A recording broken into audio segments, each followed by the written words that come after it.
ছাদ বাগানের কুল গাছে যদি থোকায় থোকায় কুল পেতে চান, তাহলে অবশ্যই আপনাকে একটা সঠিক ভালো জাতের কুল গাছ কিন্তু লাগাতে হবে।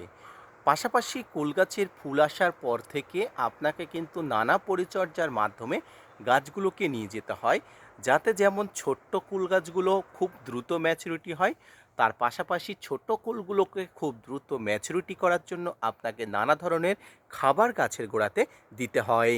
গাছের গোড়াতে পর্যাপ্ত জল, খাবার, নিউট্রিশন যথাযথ হারে দিলে আপনার ছাদ বাগানে থাকা কুলের খুব দ্রুত বৃদ্ধি হয় এবং মিষ্টতা অনেক অংশে বৃদ্ধি পায়। তাই যখনই আপনার ছাদ বাগানে যে কোনো গাছে কুল ফুল আসবে বা কুল গাছের ফুল ধরবে, আপনি অবশ্যই গাছে যথাযথ হারে যথাযথ নিয়মে নিউট্রিশন বা খাবার কিন্তু প্রয়োগ করবেন।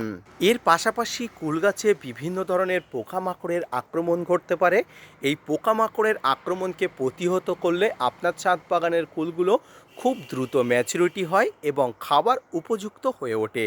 তাই প্রত্যেক ছাদ বাগানের উচিত ছাদ বাগানে কুল গাছে ফুল আসলে, ইভেন প্রত্যেকটি ফল গাছে ফুল ফল আসলে আপনাকে সঠিকভাবে খুব দৃষ্টিতে নজর রেখে গাছগুলোকে দেখভাল করতে হবে। ধন্যবাদ।